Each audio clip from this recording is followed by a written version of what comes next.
Welcome to Monstrosity Podcast. Haven't seen you in a while. Been a little busy. Not as busy as this guy next to me, but you guys have been begging to have him back on the show.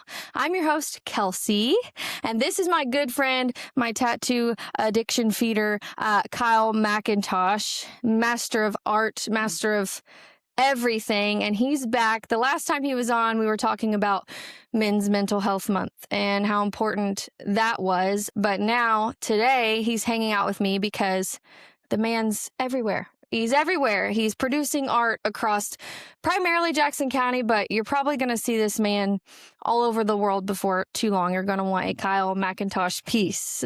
Like me, like I've got so many of them all over me that I take forever, but he is not just the tattoo artist that you know and love. He's so much more than that. And I think it's a story worth telling, kind of why you're in art. I think it really impacted and saved your life from what I understand. Oh, yeah. And kind of some projects you've done and some upcoming things. You just opened an art exhibit with one of your friends, and I think that's important too. So maybe tell the people what you've been up to. Man, I've been up to a lot recently, and it's been a huge blessing, but it's been a lot going on. And it seems like no matter, I do multiple mediums of art. So I do murals and tattoos. I even do some commission paintings and little projects, a little bit of everything, honestly, anything I can create with. But I've noticed that my busier times of all of those mediums are at the same time. Of almost course. every time, right? And when they're dead at the same time. But I've noticed, working in art for many, many years now, and being a full-time artist now for well over a decade now, I've noticed that when you have those times of busyness, you have to take it when you can get it. Oh, easily. Because if you don't, there's going to be a time where it's slow. You're going to miss your chance. Exactly. So if you don't take it while you can get it, you're probably not going to have enough work to get through. So you have to take the small projects, the big projects, stuff like that. But for me, it's been a little bit of both, and it's actually starting to work out the way I want it to. Good. So I've been really trying to convert my schedule to where it's about half tattoos and half painting. I like that. Because I love tattooing. I absolutely love it. Of course you do. It's a passion of mine. I've been in it for a while now, and it's really been a fun journey. There's been good and bad. There's been highs and lows. Of course. But it's been an interesting journey. I think what I love about tattooing so much is the medium itself is very difficult to learn. I could never. I can draw a stick person. That's about all you get out of me. So, I think the reason that even though it's difficult to learn, I guess I should say it's an ongoing process to learn. So, like, let's say I wanted to learn how to paint a barn, right? And now if I tried it a few times, I might be able to get it down because I know how to layer the paint. I know this, and then the next time I'll make it a little darker, or I'll make it a little brighter, whatever, right? But with tattooing, the skin is different on every single person. Yep. And their preference of style is even a little bit different from the next person. Because, like, let's be honest, if it's the same, it's going to look the same. And then you're going to have the same tattoo as somebody else. You know what I mean? So I think I enjoy tattooing as much as I do because of the challenge of always having something challenging. Always having something I never feel like I'm ever going to be a master at tattooing. Right. And I'm okay with that. Yeah. You know what I mean? Yeah. Just like I'm never going to be a master at painting. No, right. And I hope I never become a master at painting. I want to just be continued as a student. Yes. Because that's what I enjoy about it. Yeah. So for me, doing those things together means a lot. I like that. Yeah. Because when I'm tattooing more than I am painting, I'm like, okay, this is fun. I'm really enjoying this, but I really want to do this painting right now. And then I'll be painting and I'll think of, oh, I really want to tattoo this. Yes. I don't know what it is. It's like a fuel. Yeah. For each. Yeah, and they kind of counterbalance each other sometimes. And they do. And they're completely different in a lot of ways. They're alike and completely different. Yeah. So as far as like just knowing the artwork and knowing the dimensions and the lighting and shadows, all that, that's really pretty much the same all the way across the board of every medium of art, I feel like, right? But obviously how we apply it, what we apply it to, size makes a huge difference. So I'm usually doing a tattoo, let's say the size of my hand. Right. And then a mural might be 100-foot long. Yes. By 25-foot tall. Yes. And it's something that really interests me when I like watch you do your murals. I don't know if it's like, if I can remember, but you like do like these number patterns. Everyone talks about that. And I'm like, oh my, and you think of that meme where it's like the lady in front of the board, she's like studying something really hard. And I'm like, and then you've painted Mother Teresa. I'm like, how the hell did you do that? It's so funny because so many people bring that up. They're like, I don't know what those symbols mean. No. I don't know how you can read that. No. But kudos to you because I don't even know what I'm looking at right now. No, it's a superpower for sure. But I call it the hieroglyphics, but really it's very simple. So everyone, when they see that, that's their reaction is, how do you know what that means and what does this upside down smiley face mean? Right? But the truth of it is, it's so much simpler than that. It's actually not. It's not symbols meaning this goes here, this goes here. All it is a graph. Really? Okay. So like a mathematician's world, that's essentially what you're doing for yourself. So really, it's just telling me, you're going to put this line close to the peace sign and the check mark. Okay. So it's like, that's how you're making your marks instead of mapping, like rough mapping the mural out. That makes sense. So it's actually so much simpler than people actually Oh my God. take But it sometimes you look at it and it's like, oh my God, I'll share a picture on my social media. We're going to play a game. Guess what Kyle was painting? Because it's crazy. Yeah. It's so cool. Now, don't get me wrong. Is it slightly some confusing? Yeah. Even when I'm doing it, it's still confusing because you're like, okay, well, that X, there's an X over there. Is that X or is it this X? You know what I mean? So you really have to make sure. But that's why, for me, it works a lot better than using just a square graph. Sure. Because a square graph, it's the same square over and over and over. Oh, yeah, that's hard to. So how do you know if you're on the third? If you miscount one square, you're off. You're a off little bit. The whole thing. Yeah. So I don't know. For me, that's where I started using that a lot. I would say 5 or 6 years ago, I started really using that a lot. Yeah. And I started to do more realism with my murals, so that I needed more of the details to be in the exact spot that I wanted it to be in. Yeah. Hate for somebody to be like looking like Clopsy. You were trying to draw a face and their eyes on their forehead and their other eyes on their chin. And there's really nothing worse than having a mural out there that you don't love. Yeah, you know what especially I mean? With your name on it, you know? Yeah, and like I won't mention which ones, but I've got a couple murals out there that I'm like, oh, I could have done like different. I could have done it so much better. Yeah. Or I don't know. Like they were happy with it. Sure. And everyone else has seen it's like, oh, I love it, But like me, I'm just like, yeah, it's all right, Yeah. Like I kind of like cringe when I drive past it. And you're like, oh, who did that? Not me. But no, it's I don't know. It's one of those that if you're not happy with your artwork, I think as an artist, I'm like my worst self-critic for sure. So I'm never ever happy with my artwork. Well, yeah. Like I'll come to a point of I'm okay with it and I'm okay with presenting that to the people around me. And I feel confident in that. but it's not as much as I want to do. I think that's with anything, but especially something that you're probably consistently driving by every day, probably, and you're like, dang.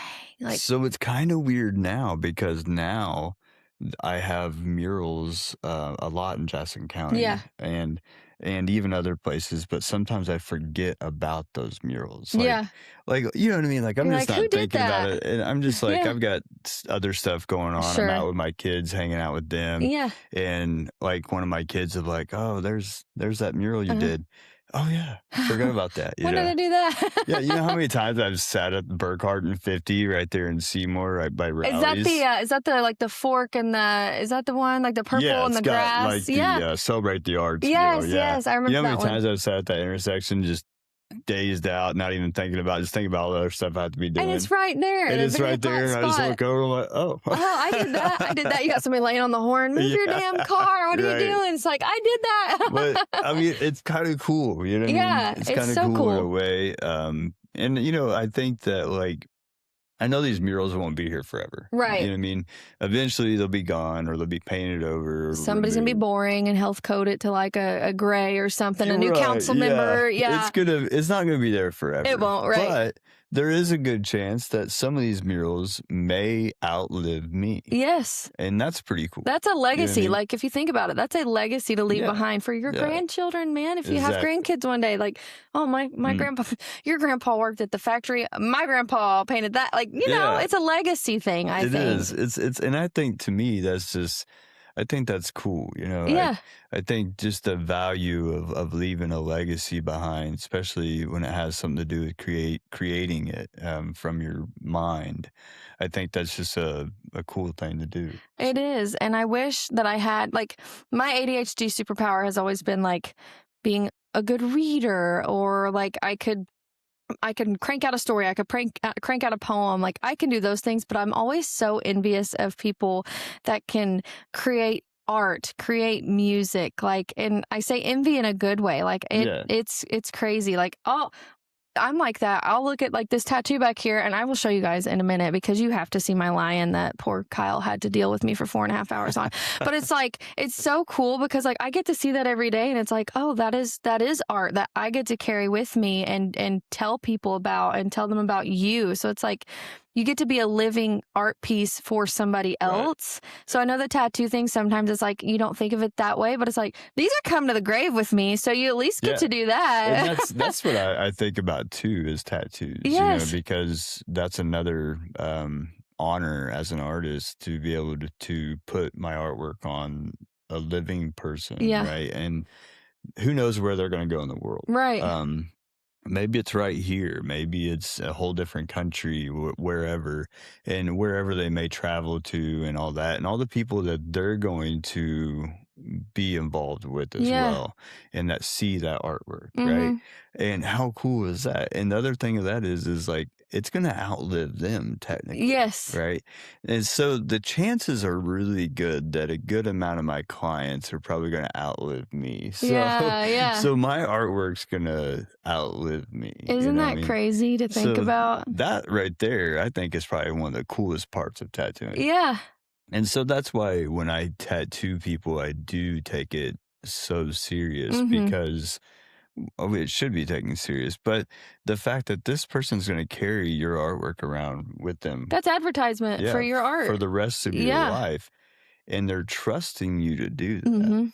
Like, that's pretty cool when you think about it. That's a really big deal. And I can remember a time when I think you first really started tattooing me. I had 2 tattoos, and one of them I was like, hey, let me show you this tattoo. And I think you about had a heart attack, and you're like, dang, when are you going to get that covered? And it was terribly done. It was a Friday the 13th tattoo from when I was 18, and it's going to get lasered eventually. But it's like, it's so funny to me because like comparing that to all the things you've done artistically just for on me permanently, like I give you an idea and you run with it. And you know, but one thing I really appreciate about you as a tattoo artist, as an artist, is you don't take every piece that someone wants from you. Like, you're very particular about what you pick and do. I'm and almost I like too that. picky sometimes, I feel like. And it's not that I'm like, oh, I'm too good for that. You know, actually, it's completely opposite, to be honest with you. A lot of times, it's really what it comes down to is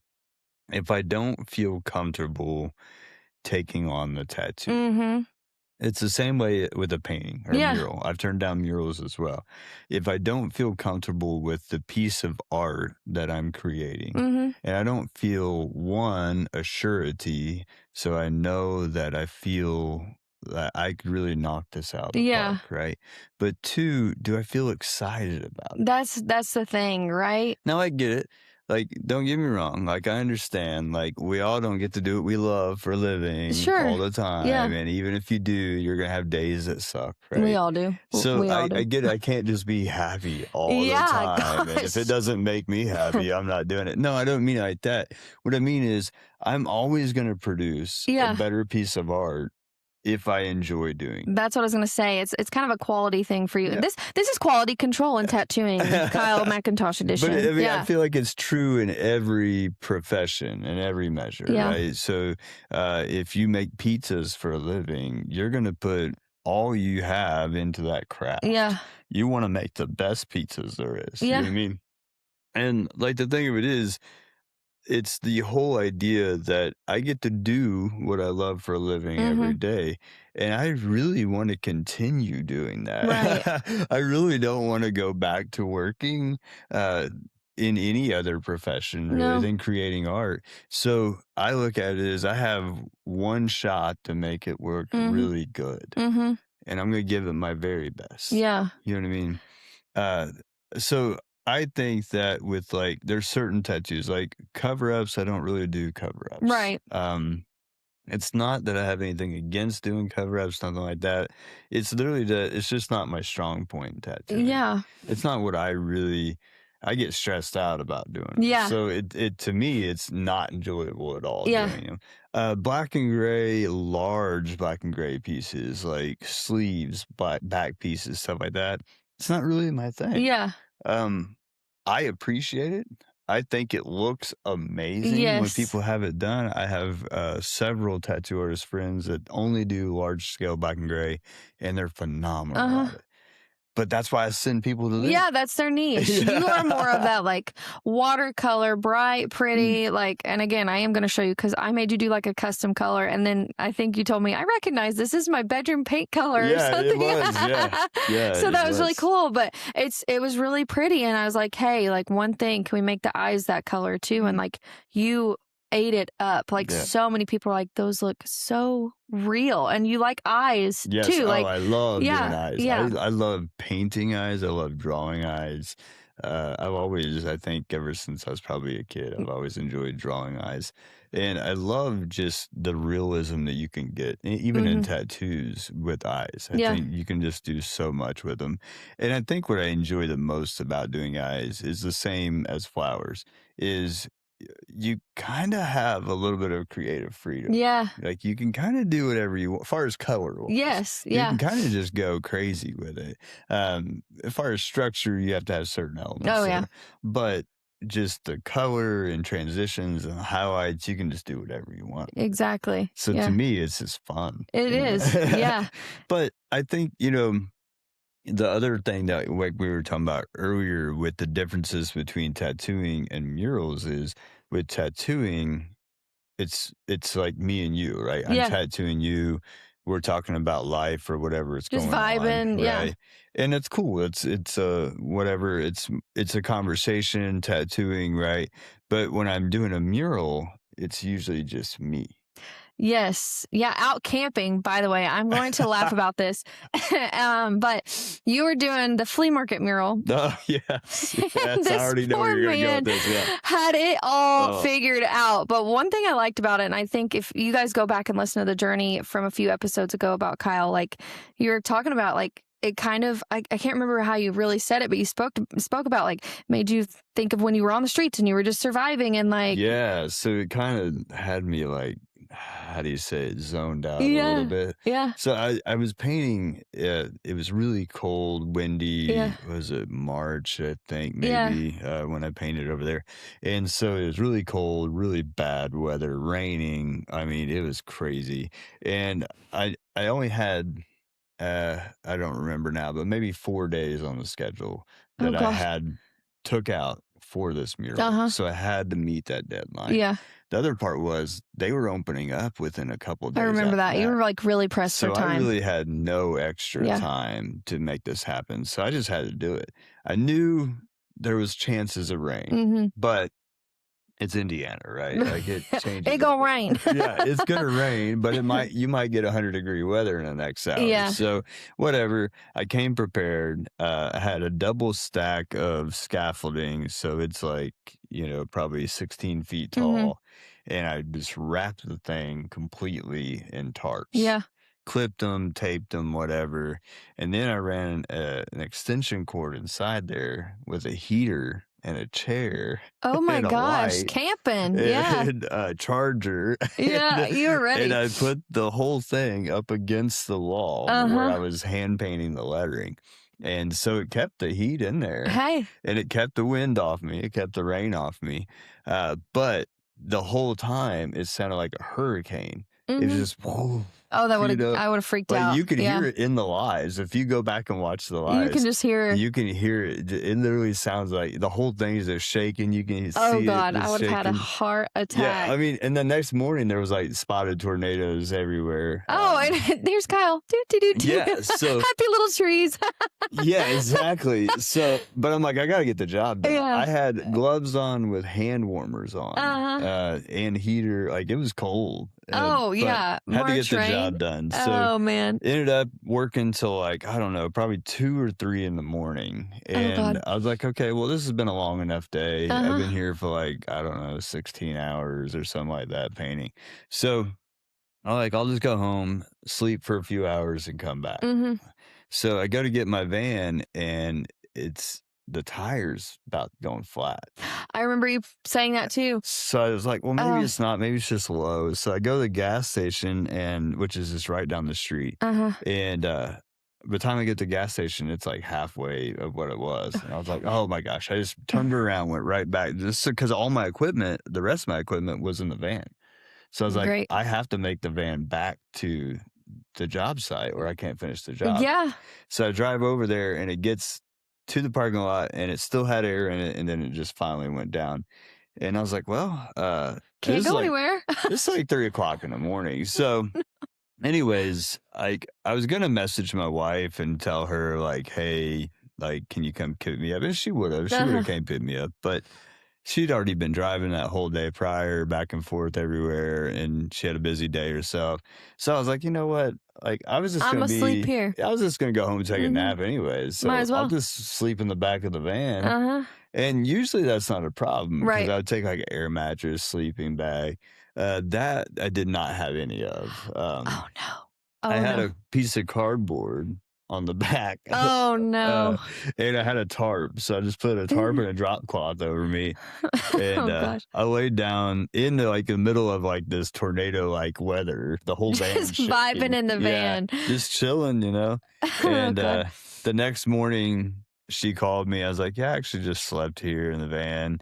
So anyways, the tire guy came and fixed it and took care of me right there. It didn't take no time. But yeah, it was crazy. It was a wild night, but I got a lot done. You clearly were productive, but I think about that too, because like I said, I know kind of your story. Like, do you feel like a lot of like your inspiration for art, like when you obviously were in indie and kind of going through what you went through, like, do you feel like that really was a pivotal moment for you to be like, I want to chase this dream and get out of whatever slump you were in? Like, is that really a big? Yeah, I definitely think that a lot of that was, if I ever got out of this, what would I do with my life? You know what I mean? Yeah. So now, like, when I do get lazy or discouraged, you think about where you were. I think about where I've been, and I don't want to go back to that. Yeah. So, and also like the difference too was then it was just me to worry about. Yeah.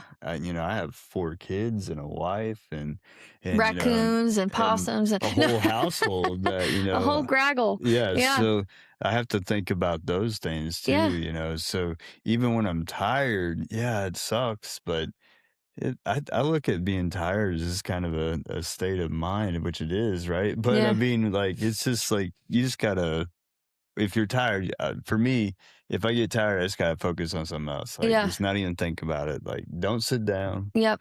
Just stay standing. You know what I mean? You can lean a little. You can Yeah, lean a yeah. little. Just don't sit But down. like, I've done murals where I'll go and I'll set the alarm on my phone for 15 minutes and take a 15-minute nap on a piece of cardboard in the corner and just get right back up and paint for another 4 or 5 hours, 6 hours, take a 15-minute nap.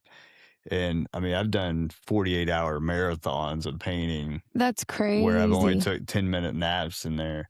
And am I saying it's good? No. No. My wife, it worries her to death. Bless Casey's heart, yes. Because when I do these murals, she already knows how I am. Yeah. So, like, when I start these murals, I'm obsessive with it. Like, I don't do anything else. Until I it's just done. paint the whole time.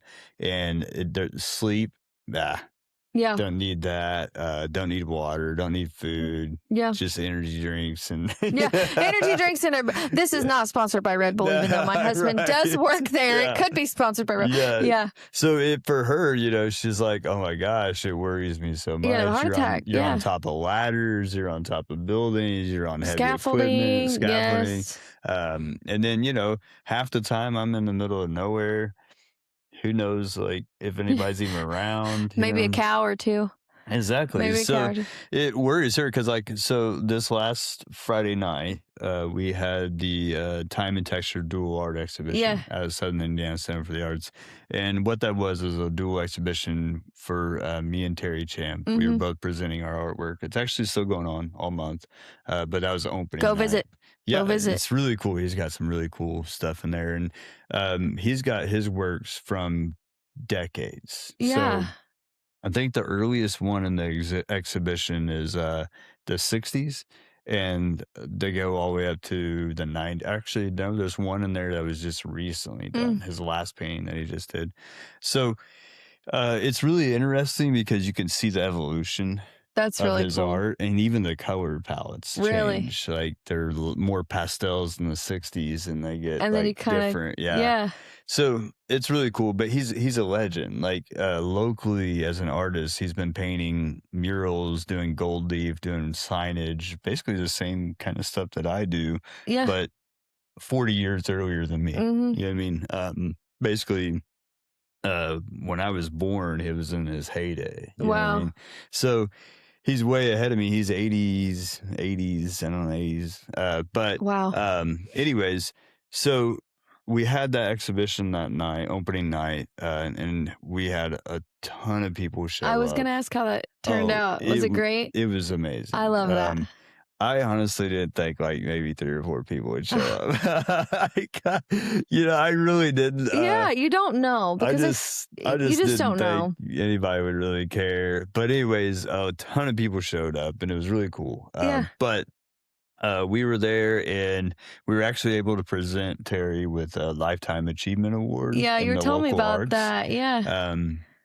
So that was really cool because there was a good amount of people that was still there when we did that. So a lot of people got to witness that, and he really, I guess, in my way of saying it, he got his flowers. Yeah, he really got his recognition. Finally, he's finally getting now. He really thought that people forgot about him. That people didn't even know who he was. He was so surprised when people knew who he was. Wow. But anyways, we did that, and I got out of there about 9:00 that night, and me and my wife, we went and got Taco Bell because when you live a crazy busy life, that's like what we you do. You got to catch it in between, right? So we do these little mini dates, I love it's that. like a 30-minute Taco Bell dinner, The kids had already ate, they were playing their games at home. So we was like, went all and right, vegged out together. We'll go get some Taco Bell. But we got Taco Bell, and then I headed straight home, and she had to go get the little one. So I headed straight home and packed up my van. Got my van packed. About an hour later, I head out to Kentucky and went straight down to Kentucky, 2.5 hours. Drove down there, unpacked the van, started painting immediately at 3:00 in the morning. Oh my God. Started painting, and I didn't stop painting until about 7:00 that night. Oh my gosh. And I didn't take any breaks. I literally just kept going. I'd stop and make like a ham sandwich, but I was painting Wonder in one Bread hand. and a dream. Yeah, painting in one hand and eating with the sandwich other. in the other. No, that's pretty cool. But my plan was to go around and check the event out. It was a Great American Beater Bash, so it was a big demolition derby. It was a bunch of influencers and stuff like that were there doing the demo derby.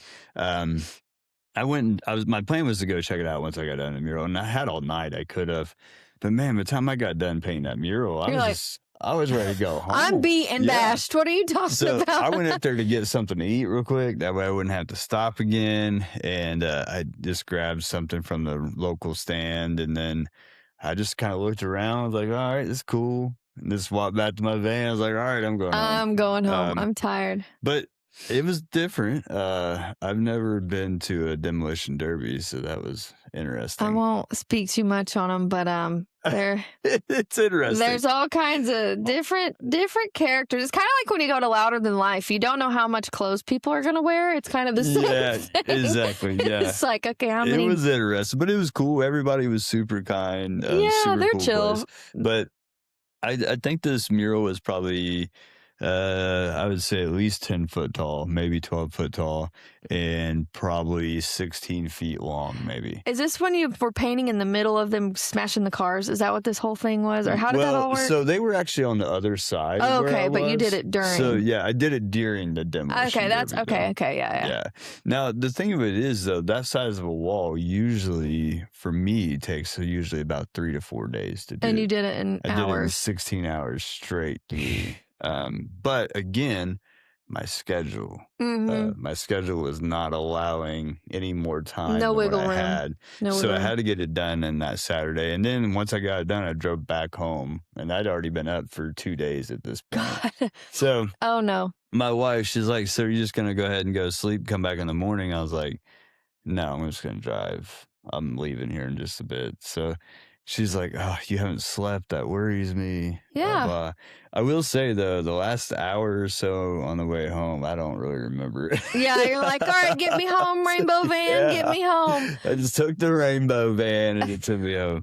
But anyways, got back, and I was supposed to start a mural for Humble Joe's, which is what I'm working on now. The one you, I was supposed to start that Sunday, but we had a surprise birthday party for my father-in-law. So, I love that. We took time with that, just hung out, at home. That was nice because I was tired anyway. I was so tired. But then, so then I started on the mural yesterday, the Humble Joe's mural yesterday. So it's been a crazy ride.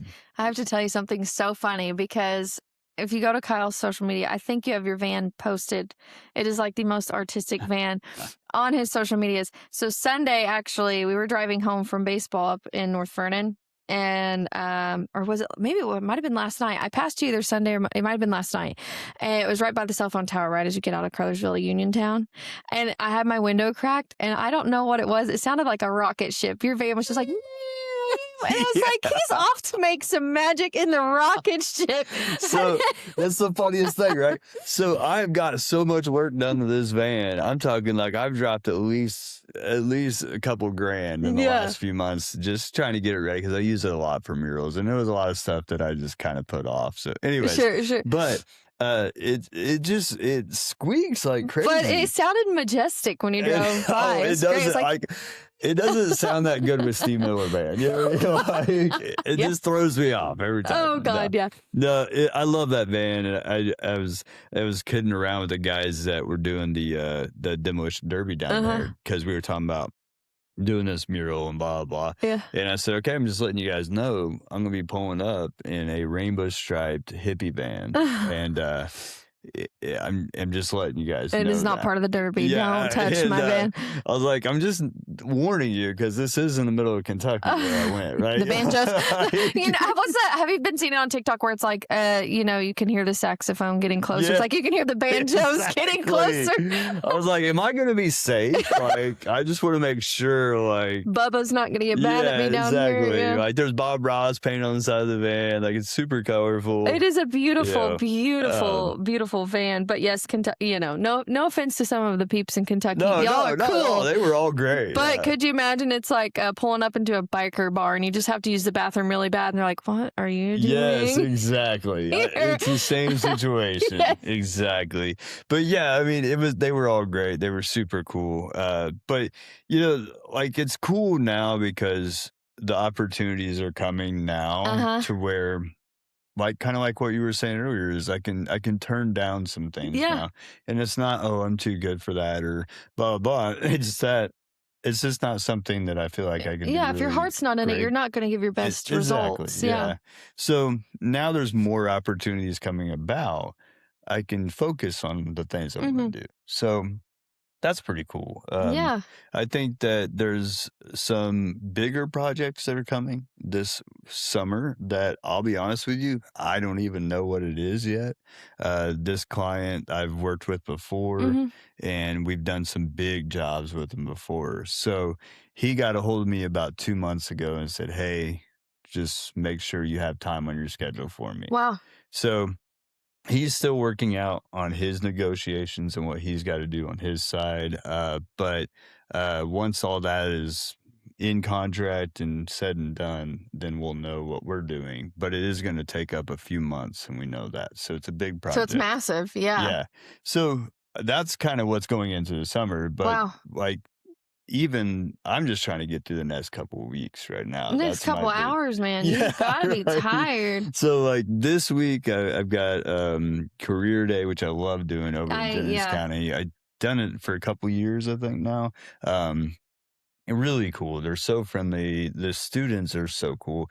For me, I love doing career day for the fact that it is so opposite of how it was when I was in school. Yeah, you got the like white collar suit and tie. Yeah, because when I was in school, if you were like going to be an NBA player, you better not show up at all. Right. Yeah, you better play Division One. You better If you were a firefighter or a police officer, better not show up. Or a nurse, like that was careers, right? But now that they have students that have expressed, like for years now, that have expressed they want to be a tattoo artist.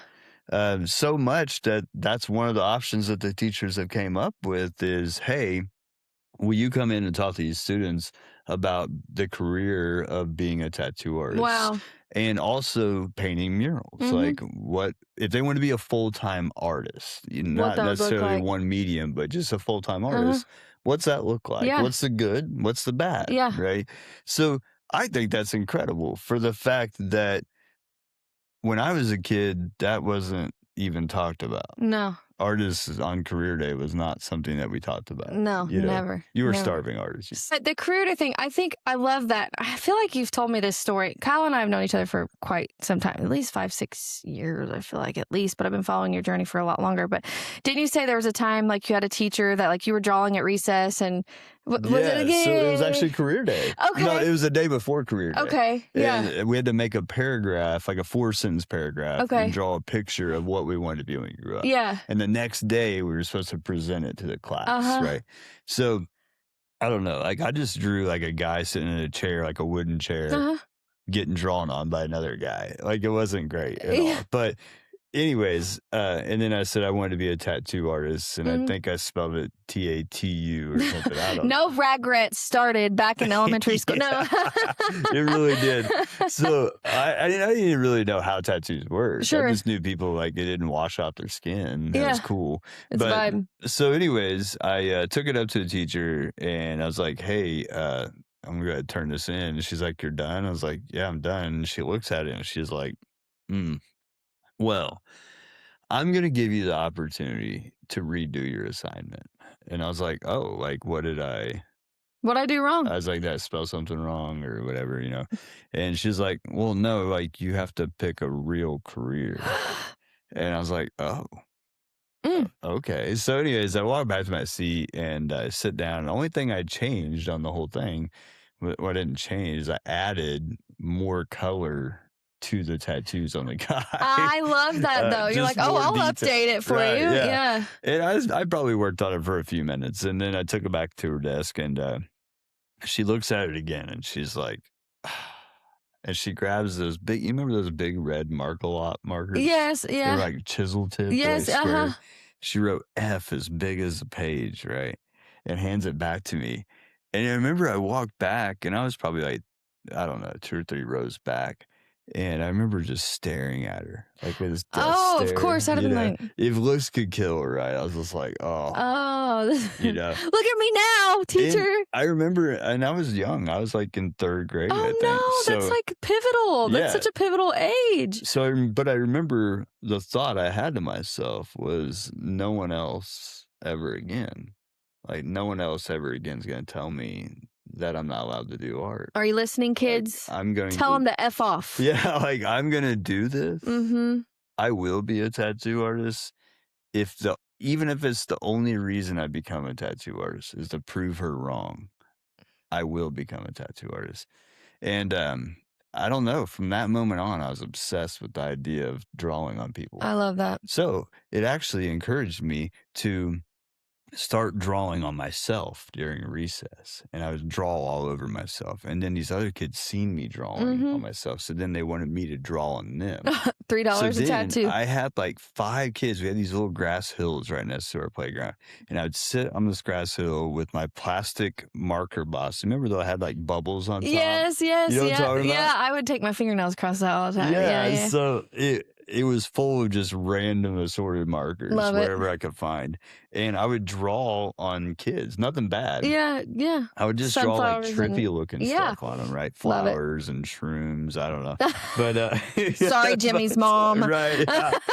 But I would just there would be 4 or 5 kids every recess just sitting in line waiting for me to draw on them, to the point that I got kicked out. Well, I got suspended a couple of times because I was drawing on other kids. But I got in trouble a lot for drawing, whether it was on me, other kids, the desk, or my notebook. My gosh. I was always drawing. I was never working. I was always drawing. Yeah. But anyways, I just wanted to tattoo people. Yeah. I always thought it'd be so cool. But in the process of all that, I was just doing graffiti and all that stuff as well. But I remember like even later on in years, even like towards high school and stuff, when I'd mentioned being an artist as a living, as a career, not even a tattoo artist, just an artist to make a living off art. It was always like, yeah, but that's not safe. But what's your backup plan? Yes, there's always the backup plan. It's like, well, it's this or nothing. But if I told you I wanted to be an astronaut, you'd say, go to the moon, little Jimmy. And that's what got me is when they told me that I had to pick a real career, and then they gave me an F because I said I want to be a tattoo artist, right? The next day was career day. These kids from my class get up and present what they wanted to be. One wanted to be an NFL quarterback. The other one was going to be an astronaut. The other one, and I don't know. And yet you were unrealistic. But this is the thing. This is the thing, okay? This is the craziest part of that whole story. Is a couple years ago, I got reconnected, and I'll look up his name and send it to you, so you can validate this for me, okay?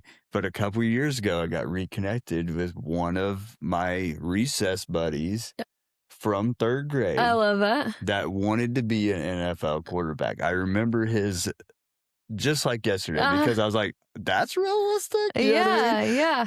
He actually, I don't know if he became a quarterback, but he actually did play for the NFL. Okay. For the Raiders. Okay. Oh, not that. Well, Fernando, I will like the Raiders for you, Fernando.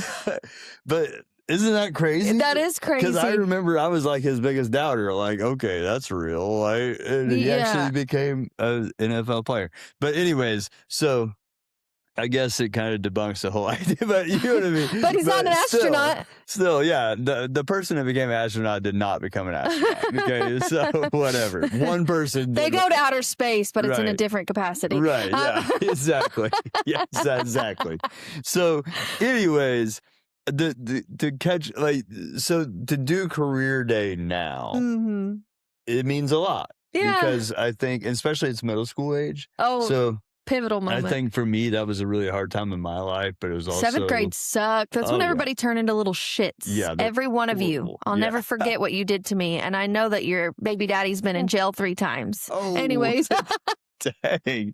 Yeah, it's just a tough time. But also, I think, I don't know about, I'm sure everybody else is the same way. But for me, that was a lot of my figuring out, who am I? Who the hell am I? Yep. Am I this person? Am I that person? Do I want to be like this person?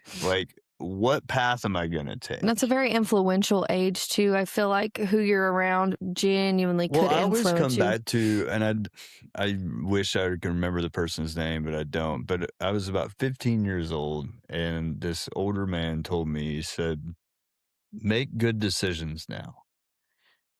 Even though you're a teenager, make the best decisions you can make for yourself now, because in a decade, it's going to affect your life. And in 20 years, it's really going to mess your life. Yeah, you could make or break yourself. So every decision you make now will eventually affect you. And I was like, listen to the advice, kids. Yeah. It's really, really now, true. Did I take the advice? Not as good as I should have. But, you know, I look back on it now, retrospect, and I'm like, wow. That's true. Very true. So I don't know.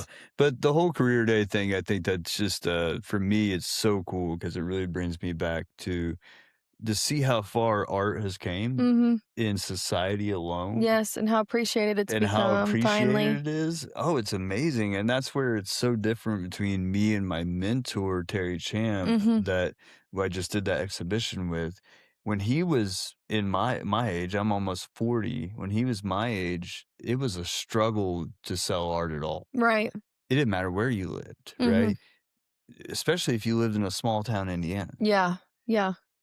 No one cares about art. No. I'm not saying no one cares about art in small town Indiana now. Right, but back then it was few and far. No. And no one had the money to support an artist, right? That's the thing too. Yeah. And you had usually 1 or 2 people in the whole community that was the village artist. Yeah. Right. And they could do just about anything you could think of to do with art because they had to. Yeah. They had to support their family. Yeah. But he lived during a time of starving artists. When I was growing up, I heard about the starving artists, right?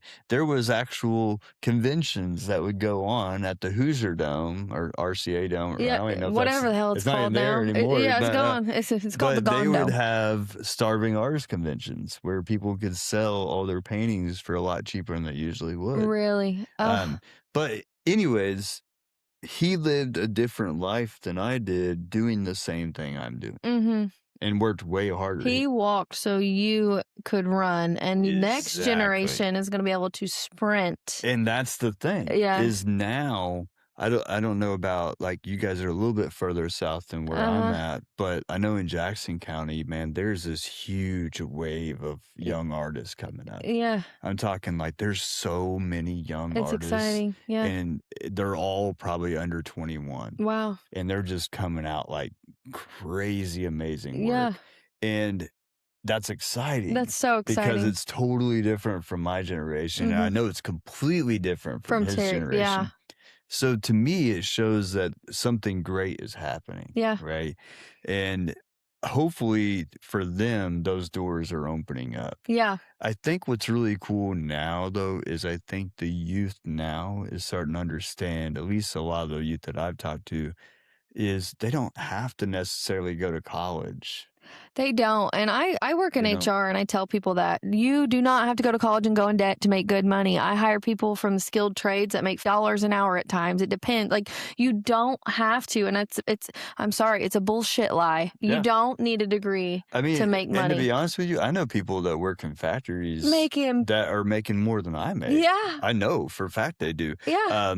And they work hard. They work really hard for what they do, and they work a lot of hours, and Yes. they've probably put their time in. I'm definitely sure they have. But can they make it? Yeah, they can make it just fine. Now, don't get me wrong. If you have to go to college to do what you love for a living, do what you got to do. Yeah. Do whatever you got to do. But what I like to explain to people that are into the creative fields, there's a lot that you can do as an artist. So much. So much. I remember hearing this quote years ago that said, I'm not, I don't even want to quote it because I would misquote it, but it was somewhere along the lines of, if you're an artist, there's no reason you should ever run out of work because there's always something that needs to be created. Yes. So you may not be able to create what you want when you want or how the way you want it, but there's still going to be work available. Yes.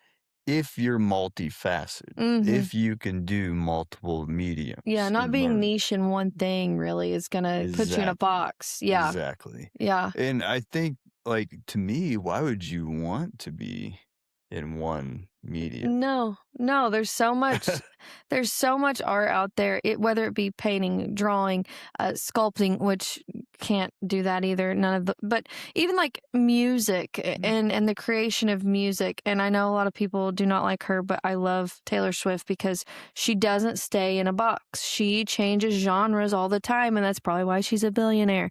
She didn't stay in the country music box. I think that's the creative spirit. Yes. I think there's different types of artists. Okay. So I think there's what I call like a hobby artist. Yes. And that's not in a degrading anyway. No, they just do it for fun and they enjoy it. They just do it because it's just something it's fun. They can do it once every few months and be completely fine with doing it for 5 minutes and walk away from it. Yep. And that's completely okay. Yep. And then you have what I would say, I guess you're more advanced artists, right? Where they'll spend a few hours a week working on a certain medium, but they stay in that kind of that comfort. They stay in that one zone of medium, right? And they're great. They're really talented at what they do, but they stay in that one area. Yeah. Because they're cool with that. They're and chill. that's fine. And they do great at it, right? Yeah. And they might do extremely good at it, but they're just doing that one thing. Yeah. Right? And then you have the artist that literally is like, it's their lifeline. Literally. Yeah. It's not even a controlled thing. They have to create at all points of time. All the time. In some way, whether it's painting, whether it's drawing, whether it's writing, taking a picture of something, thinking of it in their head, they're creating in some way. For me, I'm constantly creating. Yeah. I constantly create. So, yeah, I can't turn it off. I try to turn it off and I can't. So it's hard for me to imagine not doing. Do you ever think it's like, because like you're afraid, growing up, I would write songs, which is so embarrassing to talk about. But do you ever feel like it's like if you don't do it, your brain will forget what was sitting in your head and you'll feel like you lose that idea? Is that a big part of it? A lot. Yeah. A lot of it is, to the point that, which I haven't been doing it a lot in the last probably 6 or 7 months, but I think for about a year and a half ago, I started carrying a little black notebook with me. Okay. And just writing down my thoughts. That's a good idea. And it wasn't even like in like a journal way. Yeah. Or even like a diary just way. As it comes out. Because I feel like those are more like private. Yeah. Right? This is like, if it fell out of my backpack somewhere, who cares? Like, yeah. But it's more of like, I love quotes. So when people tell me a really good quote, I'm like, oh, I gotta remember that. Yeah. So I would just write it down. Yeah. And then sometimes like I'll be out waiting in a waiting room for 30 minutes and I'll just start doodling on this same book. And I probably got like 20 pages of it just back completely full. I love just that, though. random doodles and quotes and doodles around the quotes. Yeah. But anyways, I would write stuff down that like, I need to do this mural later, and then I would draw something around it later or whatever. But I would, because I would think of these ideas and then I'm like, "Oh my gosh, I don't wanna forget that," right? Yes. So, it's really cool. So I'll have to send you the link on it, but it's on Amazon. A friend of mine wrote a or created a book that is called My Idea Book. Oh, I love that. Oh, it's so cool. And it's on Amazon? Yeah, Oh, so cool. it's like a blank page kind of journal, right? But it Mhm. has tabs that you, like, fold out, and, like, you can write the idea, and they're, like, I think they're color coded, and there's, like, different sections, like idea, size, date, description. Love that. Yeah, and I have, like, filled that thing almost completely up. Kyle needs $5, so donate to his Oh, yeah. Amazon cart I told him, I was like, immediately. "Hey, man, I'm gonna need this is the about best 12 of idea those. ever." Because I'm one of those persons, or I'm one of those people that I always have ideas. Like, I've got not even joking, I've probably got a dozen business ideas in that one book. Okay, Like we whole can't drop that plans. book. That's Yeah. the book we worry about because somebody's gonna take Right, it. like whole plans for Yeah. businesses. I've just thought like, "Oh, this would be a cool idea." Yeah. I don't know, but I definitely get it what you mean by if you don't do it now, will you forget You it? panic about it. You're like, Mhm. "Oh," and I will sometimes. I mean, I'll do that all the time about things. I'm like, "Gosh." Of course, that's ADHD, so that's a little bit different. Yeah, But you right. do think about that because I feel like I'm like, "Oh, I've thought of $1 million idea," and then I'm like, damn. One thing, nobody better. I'm patenting this, but one thing I've always thought about is, and this is so off topic, but I want to create like this sensor for runners that like will tell them if a car is getting close to them, and it'll tell them how many feet behind them the car is or something. Nike, stay the fuck away from my idea. But like it's so funny because like it's an idea, and I thought of that when I was like 13, and that's Yeah. one thing I'm like, damn, I wish I could have ever like Yeah, oh yeah. I come up with the mean, technology to not let I somebody get hit. I've actually, like, already, like, patented an idea for an app. So, or I'm in the process of Hmm. patenting. I've sent all the paperwork in. It's kinda lengthy, Yeah. but in the process of patenting an app, which I haven't worked on it for months Hmm. because I don't know anything about coding at all. No. But I have a good buddy that does, and eventually when my life slows down a little bit, I'm gonna work on it more. That's But awesome. You heard it here. It's a teaser. There's going to be an app. Look it'll for be it. really cool when it happens. But I've looked up a lot of, I've done a ton of research on it, and there's nothing like it yet. So we'll see. We're We'll going to see keep if it it under goes. wraps. Yeah, Don't and the find the reason why I notebook. haven't even messed with it is one, because I don't have time, but Well, two is just because like I know once I do something with it, it's just gonna take so much of of my your time, time. and you want to make sure you get And that I just creative I don't flow. have that right now. Yeah. So it'll be on later on. If it don't, it don't. It's whatever. Yeah. But I like having all those little projects. For me, it's like if I have a lot going on, I get kind of stressed because I'm like, oh gosh, I gotta get this, this, and this, and make sure this happens when Hmm. this happens, and life happens in between. So you Yeah. don't know, right? Yep. But then if I don't have something on the schedule, Then you panic. I'm almost like, oh, I gotta fill this with something, you know? Yeah. But luckily, like I'm really blessed at this point because I think there's so many opportunities opening up now Hmm. that I can kind of pick and choose. Like, okay, What well, you allocate your time let's to. put this here and Yeah. let's do this here. Yeah. So I think it's really cool. And I was thinking of quotes too, and it was like, it must be nice. Like somebody's talking to you, oh, it must be nice. It's like you have the same fucking 24 hours I do in a day. Work harder. Like, true, yeah, and that's and something that I've been trying to do myself. I guess really in the last few months is try to figure out how to balance my time a little bit hmm. more, no matter how busy I am. Yeah. Now that sounds ridiculous. Yeah. And it is It feels in a sense, impossible. Yeah. because in order to spend time with my kids or spend time with my wife, I have to sacrifice time somewhere else, Yeah. right? And in order to get this mural designed, I have to sacrifice time from this, right? Hmm. So at the end of the day, where I'm really taking time away from is my sleep. Yeah. But also this is what I've been learning how to do though is little like micro times of rest. Yeah. Not necessarily taking a nap, but maybe just sit down for 15 minutes. But while I'm sitting down, I'll do some scheduling, Hmm. or I'll answer, this person or call this person, whatever. So I'm sitting down, but Yeah. I'm able to get this done at the same time. So I've noticed if I take those micro times, like, don't get me wrong, like, I wish that I could just me and my wife could hang out for 3 or 4 hours every Mhm. night and watch a movie. The truth of it is both of our schedules too crazy, Yeah. right? We see each other every day and Passing high five. yeah, literally like, See you "Hey!" later. throwing keys at each other. I Like feel that. some days are I like that. feel And I that. know we're Yeah. not the only ones. I Yeah. know we're not the only couple, not the only family. Sure. I think most families right now are Mhm. probably in the same Mhm. situation. We're doing everything we can to survive. Yeah. Right. And we have good days and we have bad days. Mhm. There's days where we miss each other. Yep. And there's days where like, thank God I he don't gotta be is around. gone. I do that to Woo, Ethan. I do that to yeah. Ethan. Yeah. So we have our days, right? Yeah. But do I wish I could spend 3 or 4 hours every day watching TV or watching a documentary with her? Yeah, I do. Netflix binge Yeah. watching. Yeah. Then those days, we have those days sometimes, but not very often. But the truth of it is, I might only get to see her for 30, 40 minutes. Mhm. I don't know, maybe an hour. I don't know. Divide it through the whole day. I don't Yeah. know. But at least we get to spend 30, 40 minutes each day.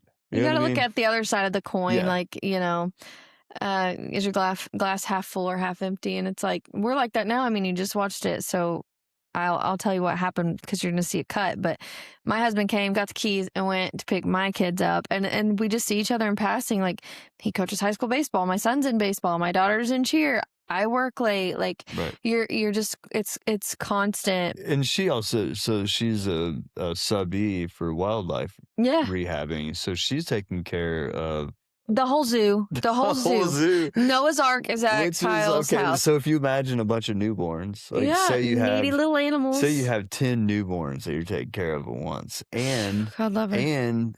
we have 3 teenagers and we have a 4-year-old, Mhm. and we have dogs and cats, And you're all ripping that. and running, Yeah. and And she's a piercer as Yes. well. And she's going. I'm all the time gone, busy. So she's running them from appointment to appointment to appointment, doing all the mom stuff, and she's worrying about me at the same time half the time. So That's a wife thing for yeah. sure. That is such a wife But thing. we see each other in passing Yeah. sometimes, and that's not the greatest sometimes. But where compared to a few years ago, my schedule was even crazier, Mhm. and I wasn't taking that time. Yeah. I was just I'll go paint for 14 hours, go directly from the mural to a tattoo, then come home and sleep, and we wouldn't see each other Look for at this little a few friend. days, it felt like, you know what I Yeah. mean?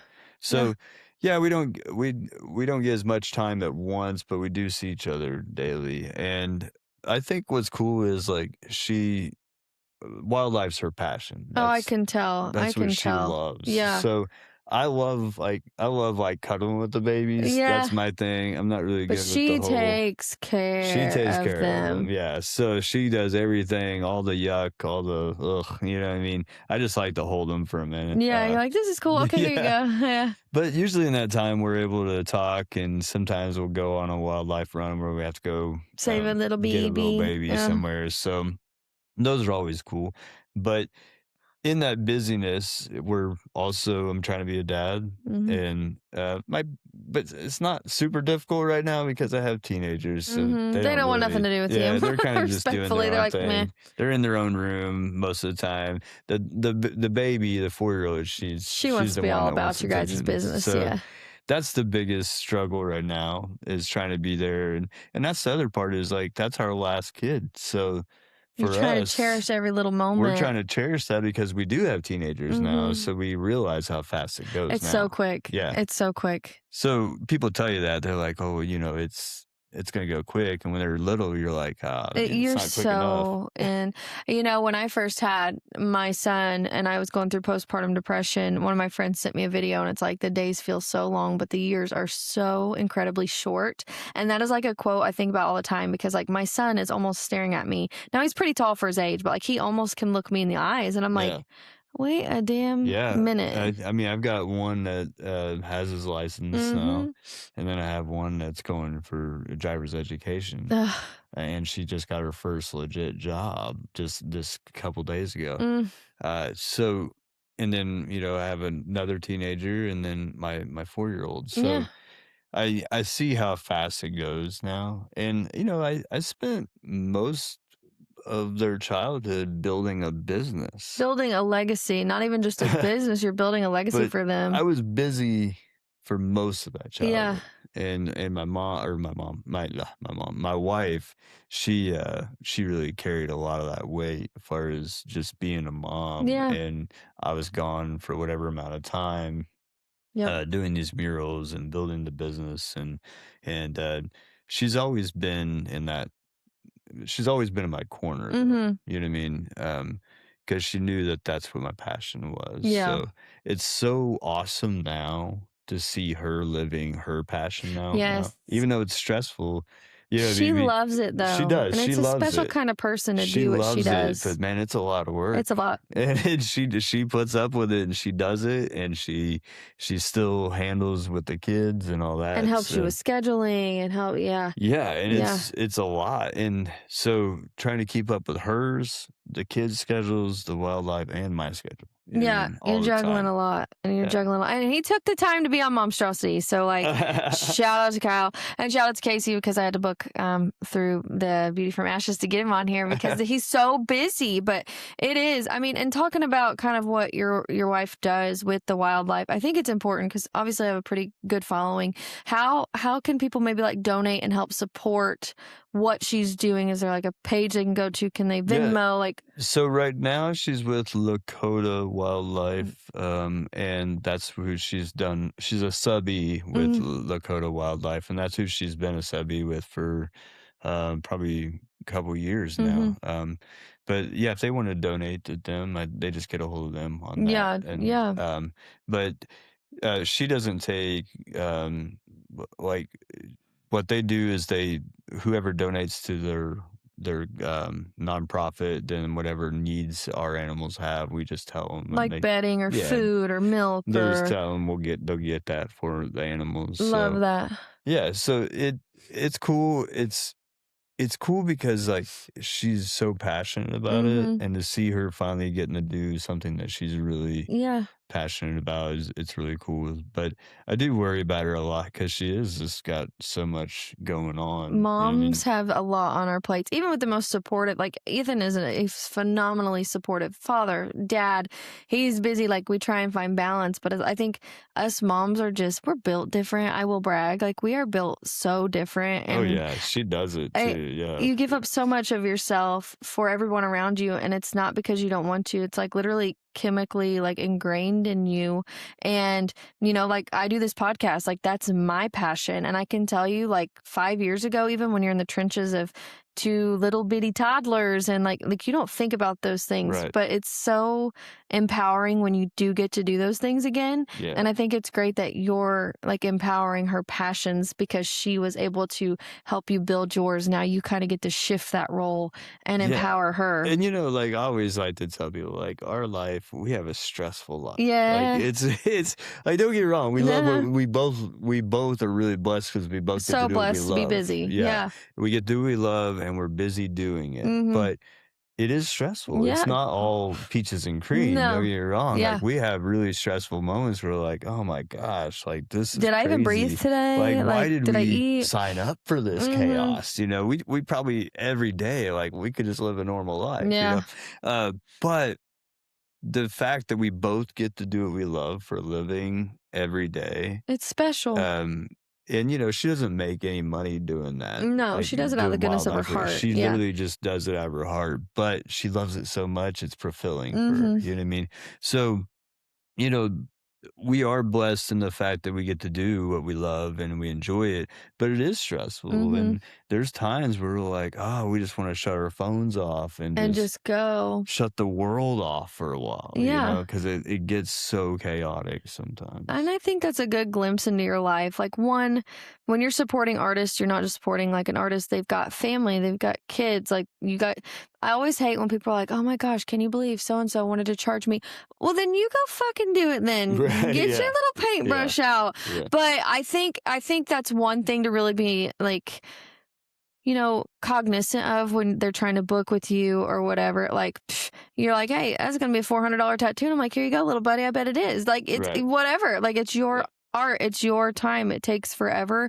But the flip side of that, and this is just me calling out what I see, like some people be on your post, well, I tried to book. It's like, these are human beings. So that drives me the crazy. Most common thing I hear is people will say, my friend, they've been wanting to go to you for years. Okay. But they say it's too hard to get, or you're booked too far out or something like that. Or it's too hard to get booked with you. Time's going to pass whether you're waiting to get on my book or not. Yeah. Get on the book. And it's crazy to me because I hate hearing that, because I'm like, it's really not hard. Like, you just message the business page. It might be a day or two before we get back to you. Sure, because you're humans, again, but not an AI chatbot. We answer every message. Of course you do. And we'll schedule you. And I'm really not booked that far out. No. You know what I mean? So, because I don't book far out on People just don't have patience, too. I feel like a lot of, like, post-COVID lack of patience is, like, the new pandemic. It's no one's patient. No one's gentle and kind and empathetic like we used to be for others. It's that right now. Yes. I need that right now. Right now. Immediately give it to me. I was just thinking about that today. I'm like, I have not really went into a grocery store to grocery shop in months, probably. I just do my little delivery. It's like convenience, but it is. And it's like, even me, like when I book with you on things, I know it's going to take a couple days. People just have to give grace. You're busy.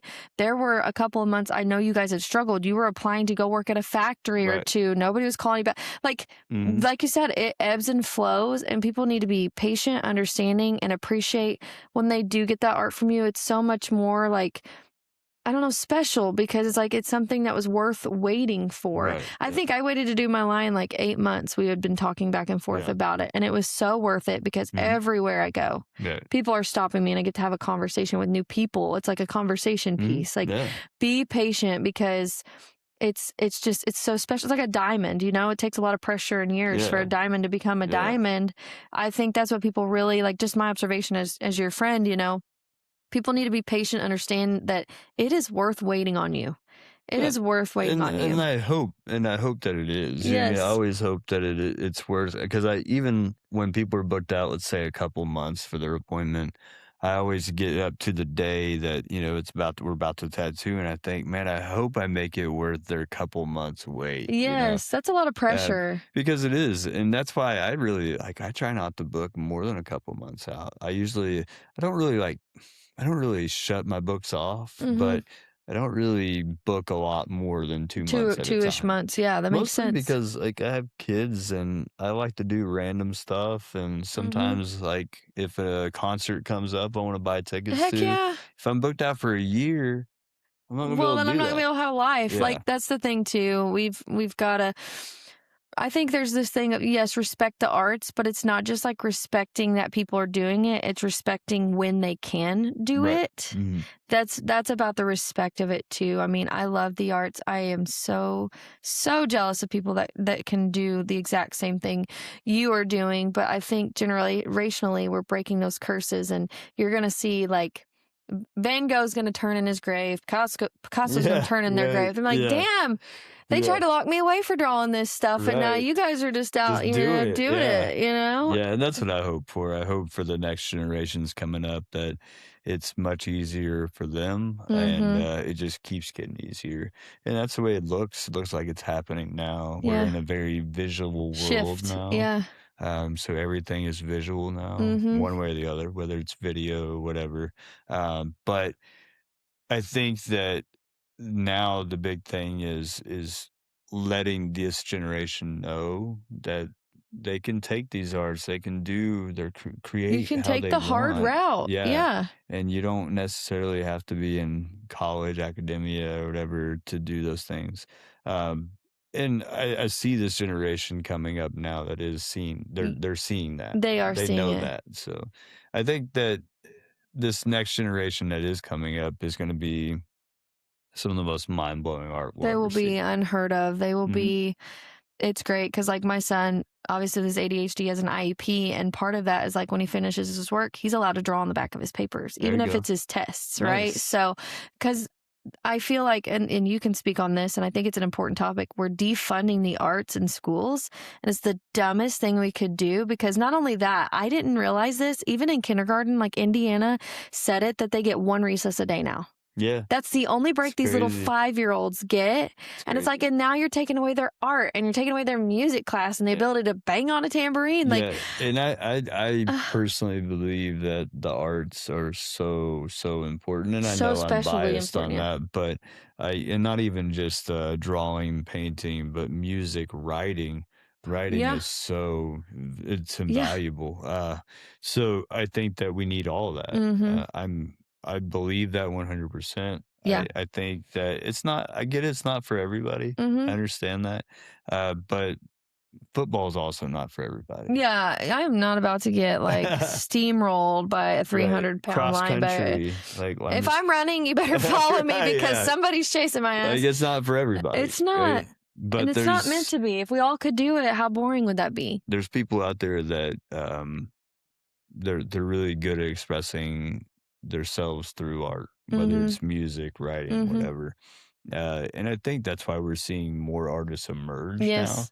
is because now it's more acceptable to talk about what you're feeling Yes. in society, which is great. Mm-hmm. But I think we're getting to that point now, and because of that, a lot of people would connect their feelings through art. Yep. So I think that's why we're seeing more We people we coming out. definitely are, and artists are being more vocal about it. Like I love Noah Kahan, and he just came out with an album, and a lot of it, like I'm like, damn, I relate to that. I'm like, I hate that I relate to that, but it's like mental health, like maybe going through childhood trauma, and like how you're coping with it as an adult, how Right. we're vocal about those things because I think our generation was, well, you shouldn't cry, just shut up, just whatever, and that manifested in different ways. Whereas like now, like you know, we're giving kids access to therapy. We're telling Yeah. kids, tell me how you're feeling. It's okay to be sad. You don't have to feel that way. Tell me that before you hurt yourself. Tell me. We're more open about that. And I think that speaks on the arts, but I think society as a whole, like our generation of parents are trying to break and end that stigma because we don't want bedroom children. Of course we've got Exactly. teenagers, Yeah, but like, right. we want our kids to be out in the living room with us. Mhm. They want to be with us. Yeah. We're raising living room kids and it's overstimulating as shit. Yes. But we yes. want that for this generation of kids. Right. I really believe that. Yeah. Yeah, I think that's what we're seeing. I think we're seeing more and more artists emerging in all genres because it's more accepted. Mm-hmm. More accepted, So, more seen and validated. But I mhm. think this has been like obviously one of my faves, but I definitely want you to tell people obviously where they can find your art display now again, where that is, Mhm. some social media things, and maybe some advice you'd give to starving artists of the next generation. Wow. So current exhibit is at Southern Indiana Center for the Yep, Arts, Sika, right? Is that what that? Yeah, Sika yep. in Seymour, Indiana. If you Google it, it'll Pop pull right up the up. address. There's certain hours that's open right now. Mm-hmm. It's only during the month of May this exhibit will be going on. Okay. So if you get a chance while you're up there, check that out. It's some really crazy works from Terry Champ as well. Like a lot of it's Terry Champ, so it's really cool. But that's what's on display right now. Tattoos wise or commissioning of artwork, you can check out Beauty from Ashes Tattoo LLC. That's on Facebook. That's our page on Facebook. A lot of my work's on there, but you can check that out. You can also check out me personally on Facebook and Instagram. It's B Kyle McIntosh, and I think TikTok might be the same. But you can check that as well. Follow me on there. And advice. Ooh, man. I always come back to one thing a good friend of mine told me years ago, and it's a powerful, very powerful quote, but it's very simple. Mm-hmm. And I always have to give him credit. His name's Chad Malone, Chad D. Malone. And he said, passion creates results. Ah, wow. And I live by I that. love that. I live by that quote. I really do. Ever since I've heard it, it's always stuck with me because it's so true. Oh, Um, if you're passionate about what you're doing, you're going to get results. Mm-hmm. May not be the results you want right away, but if you keep that passion, you keep it going, fuel the fire, keep building it, yeah, you're going to get the result you want. 1,000%. 1,000%. You can do something with all the energy, all the strength you have, but if you're not passionate about it, the result's not going to be there. No, it definitely won't. I think that's all aspects and avenues. I did promise you guys, let me come up here with my microphone. I was going to show you my light because let's see if my light is going to behave. She may not. But it's on my social media pages if we can't see it. Let me move this stupid light for a second so you can see Susie here. But she's gorge. You can't really see the green, but honestly, she's actually the green that's also on the Momstrosity logo. So I kind of like that color. But Kyle does wonderful work. He's probably going to be dealing with me soon because I got to finish out my quarter sleeve, and that'll be pretty. But Kyle is a wonderful, wonderful artist, a wonderful friend. I love that you come on here and speak to people and speak your story and advocate and you're raw and you're real. And I can't wait because I'm going to have his wifey on here. She doesn't know it yet, but by the time she sees this, I've probably messaged her because I know she's got cool stories too. But you're just wonderful. I want people to keep supporting you and all artists across the world, the small artists, not the ones you find in frickin' TJ Maxx, like for $27.99. Go support a local artist. I'm gonna kick it off out of here. This is Kelsey with Momstrosity Podcast. I will see you next time. Bye.